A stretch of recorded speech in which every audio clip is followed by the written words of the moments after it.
हमारे यहाँ तो नौकरी कर रहे हो, हाँ। अब जाके नौकरी मत करना कहीं पे। हाँ।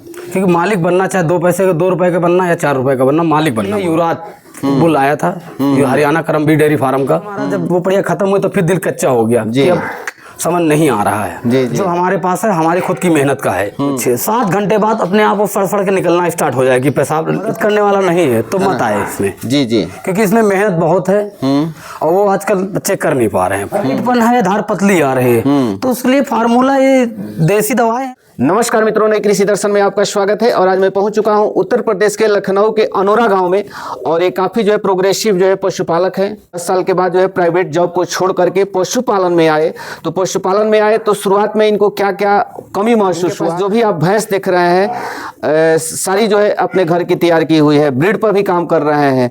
और इस वीडियो में हम जानेंगे कि अभी जो है प्रेजेंट में इनका कितना प्रतिदिन का मिल्क प्रोडक्शन हो जा रहा है, किस रेट से दूध सेल कर रहे हैं, किस तरह का इनका फीड मैनेजमेंट है, भैंसों में क्या क्या समस्याएं आती है। काफी महत्वपूर्ण जानकारी जो है इस वीडियो में सर के द्वारा दिया गया है, इसलिए आप इस वीडियो को कंटिन्यू देखिएगा। जानकारी अच्छा लगे तो इस वीडियो को एक लाइक जरूर कर दीजिएगा। और अभी तक आप हमारे चैनल को सब्सक्राइब नहीं किए हैं तो प्लीज इस चैनल को सब्सक्राइब कर लें, ताकि इस तरह की छोटी से छोटी जानकारी आपको इस चैनल पर मिलता है। मैं धीरेन्द्र यादव जी। गाँव हमारा है अनौरा जी। जिला है लखनऊ। पशुपालन हमारे पापा पहले डैडी लोग करते थे, छोटे मोटे देसी जानवर रख के जी। और हम नौकरी करते थे, मतलब दूसरे के यहाँ। कहाँ पर सर? हम लखनऊ में करते थे, एक सरदार जी के पास। तो हम 13 साल से उसके बाद नौकरी कर रहे थे। 13 साल प्राइवेट नौकरी? हाँ, 13 साल किए। तो फिर इसमें कैसे आना हुआ सर? जैसे ये हुआ ना, तो सरदार जी ने कहा था कि बेटा हमारे यहाँ तो नौकरी कर रहे हो, अब जाके नौकरी मत करना कहीं पे। क्योंकि मालिक बनना, चाहे 2 पैसे का 2 रुपए का बनना या 4 रुपए का बनना, मालिक बनना मगर। तो हमने कहा ठीक है। वहाँ से हम चले आए, फिर थोड़े दिन इधर उधर काम करते रहे, क्योंकि गरीबी का समय था। डैडी हमारे किसान हैं जी। तो उसके बाद हम फिर अपना धीरे धीरे इसी भैंसे, फिर 2-3 भैंसे रखते रहे देसी से। फिर हमने इसको धीरे धीरे अपने यूट्यूब के जरिए से देख के सबको थोड़ा सा क्वालिटी, मतलब ब्रीड लाइन पे चलने लगे। जैसे आपका हरियाणा का सीमन यूज हो रहा था यहाँ पे, मगर जिस समय हम यूज कर रहे थे तो उस समय हमारे पास मतलब वो था नहीं चीज, क्वालिटी वो नहीं थी। बता के हरियाणा यहाँ लोग दूसरा डाल रहे थे। मतलब नाइंसाफी हम लोग के साथ के पैसा एक भैंस 3300 रुपए दिए, मगर रुकी नहीं, बनी नहीं वो। 3300 का सीमन डलवाए। हाँ, मतलब 500 रुपए ले जा रहे हो, मतलब भैंस रुक नहीं रही है। उसके बाद आखिर में भैंस फिर बांझ हो गई, उनको हटाना पड़ा। फिर हम लोग सोचे कि यार अब क्या करेंगे, क्योंकि भैंस तो महंगी हो रही है, वो आखिर में वही जाती है जी। फिर हमने सोचा ठीक, फिर हम लोग थोड़े दिन हट गए। फिर हम लोग ढूंढने लगे, इधर उधर भैंसे लाए और फिर गांव में बच्चा ढूंढने लगे कि इसके बाद भैंसा अच्छा है, उससे क्रॉस कराना चालू कर दिए। 2 साल किए, फिर उसमें भी कुछ समझ में नहीं आया। फिर हमने फर्स्ट टाइम एक बढ़िया युवराज बुल आया था, हरियाणा करमबी डेयरी फार्म का, उसका सीमन मुझे पता चला। हाँ, तो वो है एक यहाँ पे कासिम खेड़ा में है भैया, डॉक्टर साहब, उनका देखो नाम थोड़ा ध्यान नहीं आ रहा, उनसे हमने लिया जी, विक्रम यादव। तो उनसे मंगाया तो 850 रुपए का उस समय सीमन हमको दिया था उन्होंने। मगर उसने कहा था कि भैया गारंटी मेरी नहीं है, आपके रिस्क पे ये सीमन पड़ रहा आपकी भैंस में। हमने कहा ठीक है जी। डलाया, तो खैर ऊपर वाले का आशीर्वाद रहा, भैंस भी गब्बर निकली और बच्चा भी बढ़िया आई। मगर कुदरत की माया है, ये तो कहते हैं नहीं, क्योंकि वो तो कच्चे धंधे पे ही है। बिल्कुल। वो 1 साल बाद बढ़िया फिर एक्सपायर हो गई। मतलब 1 साल में वो उसकी ग्रोथ थी कि देखने वाली थी जी, कि एक मतलब जवान पड़िया पूरी हो गई थी, पूरी रिंग सिंग बहुत अच्छी पड़िया थी हमारी। मगर क्या बताएं, फिर हमारा जब वो पड़िया खत्म हुई तो फिर दिल कच्चा हो गया जी, अब समझ नहीं आ रहा है जी जी। फिर धीरे धीरे हम एक अपना खुद का बुल लाए खरीद के, बच्चा। उसकी माँ ने दिया था 19 किलो 500 ग्राम दूध। 1,33,000 रुपये उसकी माँ लेने गए थे। माँ तो उसकी बीबी करीब माँ नहीं देंगे हम, तो उसका बच्चा ले लिए बेटा हम जी। उस बेटे को ला के हम उस समय लाए, हमने कहा चलो पड़ा रहेगा, देखेंगे तो घाटे में तो सौदा होगा नहीं जी जी। मगर वो बुल भैया क्या बता, 3 साल पहले अगर यहाँ तो जवार में उतना ऊंचा बुल ही नहीं था उसके जैसा। ना उसके जैसा कोई डिस्टिकल का बुल, ना उसके जैसा कोई, मतलब प्रीमियम पूरा सोच लो पूरा, मतलब 90% बढ़िया निकाल रहा था जी। वो इतनी अच्छी बढ़िया देश कि हमारे पास उसकी एक बढ़िया है, करीब के सेकंड बाद में 16.5 किलो दूध निकाला उसने। यहाँ अभी है जी। और एक बढ़िया ने फर्स्ट टाइम 3 थन से उसने, 1 थन से गड़बड़ हो गया, 10 किलो प्लस पार कर दिया उसने 3 थन से। बाकी फिर बुल थोड़ा सा दिक्कतें बढ़ गई, फिर बुल हमने हटा दिया। फिर और बुल रखे मगर समझ नहीं आया। फिर अपना खुद का बच्चा पार्सल एक तैयार कर रहे थे, हमारे पास अच्छा बुल था वो, उसका थोड़ा सा दिक्कत हो गई, देहांत हो गया, वो भी चला गया। फिर अब प्रेजेंट टाइम पे हमारे पास ये भैया से मुलाकात की हमने, डॉक्टर साहब से, तो इन्होंने अच्छे सीमन हमको दिए। मतलब इस समय प्रेजेंट टाइम पे हमारे पास मोदी का एक बुल है, Haryana dairy farm, Lakshmi dairy farm का है जी। उसका बच्चा है 6 मंथ का, वो वाला, वो सामने बंधा हुआ है जी। उसकी माँ 16 किलो 500 ग्राम की है सेकंड ब्यात में।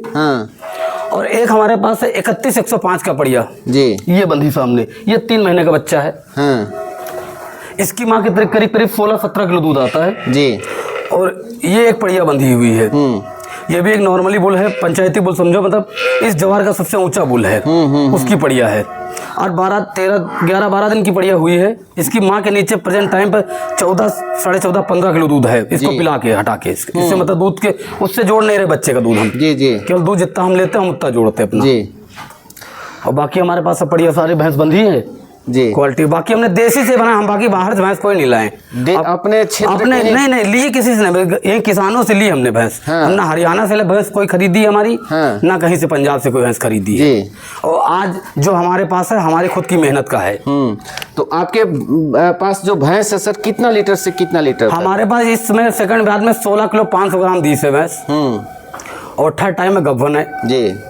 अब थर्ड टाइम में क्या रिकॉर्ड आता है उसका कोई पता नहीं अभी। तो सबसे कम दूध देने वाले कितने लीटर वाली रखे हैं? कम से कम 12 प्लस, 12 से ऊपर नीचे नहीं जी। अगर 9-10 लीटर वाली 8 लीटर वाली से डेयरी चलाना पॉसिबल है कि नहीं? नहीं, वो गड़बड़, फिर दिक्कत हो जाएगी उससे, क्योंकि वो लॉस में चले जाएंगे हम लोग। इस महंगाई में सब कुछ खरीदना, भूसा भी खरीदना, चोकर भी खरीदना, चूनी भी खरीदनी, सारा चीज तो खरीदना है जी। और समय आ गया, पानी भी खरीदना है यहाँ पे, तो सब कुछ खरीदना है, तो कहाँ से 12 प्लस में निकल पाएगा जी। अब हम बात कर लेते हैं कि जब डेयरी में आप कदम रखें तो एक डर भी होता होगा कि हम नौकरी छोड़ करके इसमें आ रहे हैं। बहुत बड़ा डर लगता है। कच्चा सौदा हमने घाटा भी बहुत खाया है जी। हम 2-3 भैंस लेके आए तो 8 दिन नहीं 2 पे मर गई, तो काफी बहुत झटके खाए जी। अभी हम 2 साल पहले एक भैंस 1,10,000 रुपये मिल रहे थे, उसको नहीं दिए, वो बियाने के बाद उस दिन से उठी नहीं, वो खत्म हो गई। तो वो भी तो कच्चा ही धंधा है हमारा जी। अभी एक हमारी भैंस गड़बड़ हुई थी बीमारी से, तो वो चली गई। वो बहुत अच्छी भैंस थी, 15-16 किलो भैंस थी जी। तो वो तो कच्चा धंधा ही है, गड़बड़ तो लगता ही रहता है, मगर क्या करोगे बिजनेस में जी। बिजनेस चढ़ाव उतार तो आते रहेंगे। तो कभी आपको अफसोस नहीं होता है सर कि डेयरी फार्म का, डेयरी बिजनेस का चुनाव न करके कोई अन्य धंधा किए रहते तो उसमें ज्यादा? हमें किसी और चीज में कुछ समझ ही नहीं आ रहा है ना, हम इसी को चढ़ते चले जा रहे हैं, हमें यही समझ में आ रहा है। हमें लॉस में समझ कोई दिक्कत नहीं है, अगर आज लॉस होगा तो कल मिलेगा ही ना हमें जी। तो ब्रीड पर काम करने का आइडिया आपको कहाँ से आया? ब्रीड पे हम सबसे पहले यूट्यूब पे देखे। हरियाणा में है करमवीर डेयरी फार्म, वो रणदीप मलिक है, मोनवीर कुंडू है, और ये करमवीर डेयरी फार्म है। इनसे सीखे, मगर इनके सीमन यहाँ मिल नहीं रहे थे, अवेलेबल नहीं थे हमारे पास जी। फिर ये भैया अच्छे से अच्छा डॉक्टर साहब ने मतलब जब चालू किया तो इन्होंने अच्छे लाके सीमन दिए हमको, तब उससे हमारा कुछ मतलब आगे ग्रोथ बढ़ा जी। वरना यहाँ तो सब डॉक्टर लूट रहे थे, कोई फायदा नहीं था हम लोगों का। तो वैसे किसानों के लिए क्या कहना चाहेंगे? क्योंकि बहुत सारे लोग कहते हैं कि जितने पैसा खर्च करके एक पड़िया हम तैयार करेंगे उतने में तो हम एक भैंस खरीद लेंगे। वो बात तो सही है, मगर जो चीज़ पड़िया में निकलेगी वो भैंस में नहीं निकलेगी ना जी। भाई जो आप ब्रीड जो तैयार करोगे वो ब्रीड थोड़ी ना उसमें आ जाएगी। फिर सोच अपनी अपनी है, क्योंकि खर्चा आपको करना है जी। भाई तो जैसे आप घोरोगे वैसे तो मीठा होगा ना जी। तो लगभग सभी भैंस आपके घर की है? हाँ, सारी जितनी बंधी इसमें सभी घर की, सब घर की बंधी है, कोई खरीदी हुई नहीं? कोई एक भैंस है, वो भी उसके बदले मतलब दूसरी भैंस घर की हटाई थी तो वो ले आके आए थे जी। तो हमारे पास बड़ी भैंस है 1, 2, 3, 4, 5, 6 भैंस है। 6 भैंस है। और छोटी पड़िया? छोटी पड़िया 3 गब्बन, 2 गब्बन है उसमें, एक गब्बन अभी हीट पे कराई नहीं, और एक ये 3-4 पड़िया छोटी हैं, एक बुल है। तो कितना मिल्किंग में है सर दूध में? सारी भैंसें माने कौन सी कितनी भैंस दूध दे रही है? 5 भैंस दूध दे रही है, एक बाखड़ी में चल रही है। तो उसमें भी तो दूध दे रही होगी तो गाभिन होगी? हाँ, प्रेग्नेंट हुए हैं जी। हमारी 3 भैंसें प्रेग्नेंट नहीं हैं प्रेजेंट टाइम पे, आने वाली है, एक आ चुकी नहीं कराया जी। इसकी माँ, क्योंकि इसकी माँ देर में थोड़ा सा जल्दी आ गई है कि ये वजह से किस लिए आई है ये पता नहीं, तो फिर हमने कराया नहीं, क्योंकि मैले से आई नहीं है, ये गंदगी साफ नहीं हो, हिट पे आ गई तो हम इसको कराए नहीं इसके लिए। अब हम बात कर लेते हैं कि दोनों टाइम का कितना दूध हो जा रहा है? दोनों टाइम का इस समय हमारे पास हो रहा है 70 लीटर दूध। 70 लीटर, तो 70 लीटर ही रहता है या उससे कम या कम ज्यादा भी होता है जी जी। जब सारी सांस में बच्चा देती थी करीब करीब 80-90 पहुंचा देती, खींच देती हैं जी। पर अब की बार जब भैंस हमने हटाई 7 भैंसें थी, करीब करीब दूध निकाला था 85 लीटर उन्होंने जी खींच कर, बाखड़े वखड़े मिला के जितनी मतलब गब्बन अब्बन सब।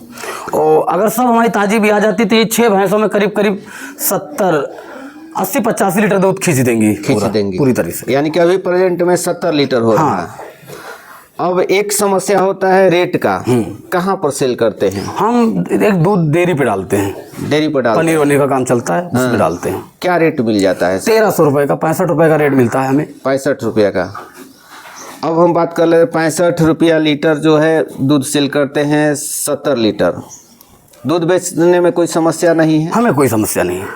अब हम बात कर लेते हैं प्रतिदिन का खर्च कितना, क्योंकि सब कुछ आपको खरीदना है, कितना लगभग खर्च पड़ जाता होगा? एक भैंस पे करीब करीब जो ताजा ब्याई है दूध दे रही है 15-16 किलो, उसका करीब करीब पर भैंस पे 7 किलो 7.5-8 किलो रेंज में राशन पड़ रहा है, और कम से कम 5 किलो 5.5 किलो भूसा पड़ रहा पर भैंस पे। माने मिनिमम एक एवरेज रेट सर प्रतिदिन का बताते हैं आपको। 7-3-21, अरे करीब करीब 300-350 रुपये भैंस का खर्चा आ रहा है। महीने का कितना हो जाता है? महीने का आप 3 दाम 30 करीब करीब 9 महीने का गाड़ा 15-20 कुंटल भूसा और 30-45 हज़ार का राशन इनका जी बंधा हुआ है। टोटल कितना खर्चे तो हो गया जाके 65 हज़ार रुपये का खर्चा, टोटल 70,000 मान लीजिए पूरा 70,000 खर्चा। और दूध महीने में कितना? दूध करीब करीब जाता है 90 हज़ार के करीब 90,000 सिस्टम बन, यानी कि 15 से 20 हज़ार अभी बच रहा है। हाँ इतना बच रहा है। तो इतना ही रहता है या प्लस माइनस? ज्यादा भी होता है कम भी होता है, क्योंकि जब दूध कम होगा तो रेट कम भी होगा। मगर इनकी खिलाई नहीं डाउन होगी जी, खिलाई यही चलेगी इनकी जो चल रही है। हमें कम बचे कोई दिक्कत नहीं, मगर इनको ना दिक्कत हो।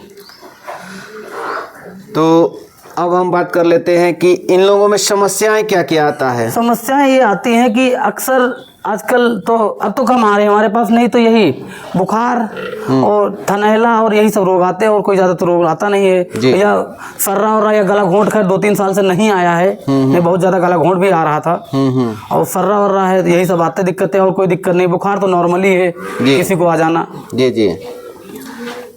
कितने बच्चा देने के कितने महीने के बाद हिट में आ जाती है भैंस? बच्चा देने के अगर शुद्ध अच्छी खिलाई है तो 30 से 35 दिन बहुत है, और अगर वो दिक्कत में कोई चीज आ रही है, जल्दी आ रही है, तो उसको कराना गलत है। क्योंकि वो मैले से साफ नहीं हो रही है, तो उसको करा के क्या फायदा, रुकेगी नहीं वो। जी जी।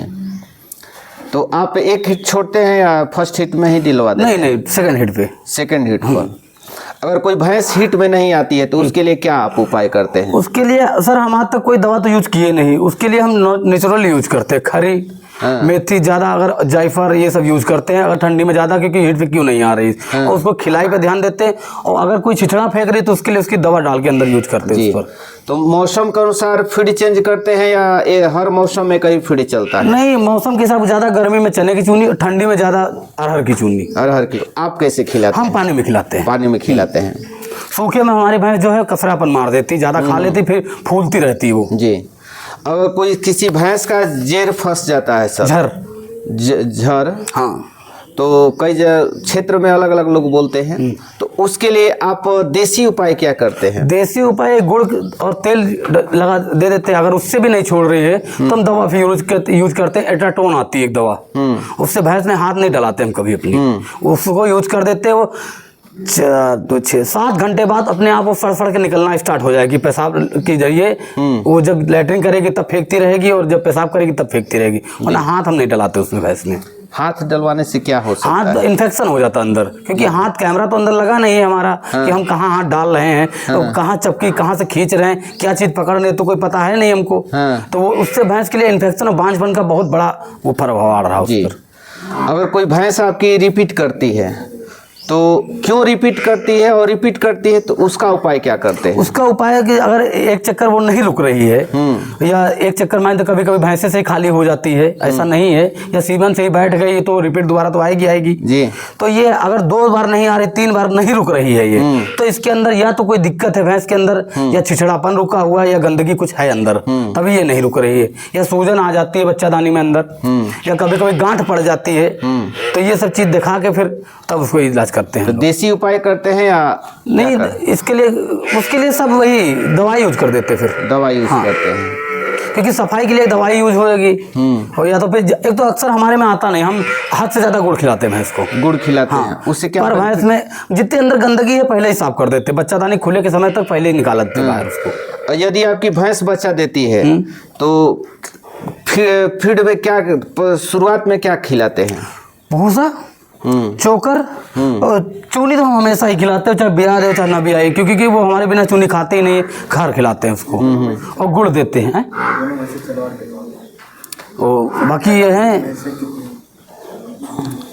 हरा चारा तो नहीं मिल पाता? नहीं, हमारे पास हरा चारा खैर हो जाता है। अभी तक हमारे पास हरा चारा था, वो चरी थी वही हरी वाली, वो खा रही थी। अब बरसीन तैयार है हमारी, आ नहीं रही है अभी। क्वांटिटी में देते हैं उनको, बस मिनरल देते हैं? कभी नहीं देते मिनरल। तो उसकी पूर्ति कैसे आप? उसकी पूर्ति हमारे पास कैल्शियम हम चलाते हैं अपनी भैंसों पे, गुड़ चलाते हैं, और बाकी देसी इलाज हल्दी है, तेल है, ये सब चलाते हैं। तो कैल्शियम महीने में कितना दिन देते हैं? वो कैल्शियम हम नॉर्मली चला देते हैं, कभी कभी पैसे नहीं हुए तो कम, दूसरा वाला भी पता है, पैसे हुए तो डब्बा ला के खरीदते हैं। माइफैक्स नाम का आता है, उसको यूज करते हैं हम। दूसरा वाला क्या एक 2 रुपए का चूना यूज करते हैं भैंस पे। तो उसको कैसे बनाते हैं? उसको जैसे छोटे छोटे मटर के दाने हैं, उसको बना के धूप में सुखा लेते हैं। हर दूसरे तीसरे दिन पर भैंस में 1 मटर दाना नान में घोल देते हैं उसको, उससे उसकी पूर्ति होती रहती है चूने से। की जनरेशन तो पहले बात ये सोच ले कि ये दोनों उठाएं, घाटा भी है मुनाफा भी है जी। अगर आप केवल भैंस पे काम कर रहे हैं तो आप घाटे में जाएंगे जी, और आप ब्रीड पे काम कर रहे हैं तो मुनाफे में रहेंगे जी।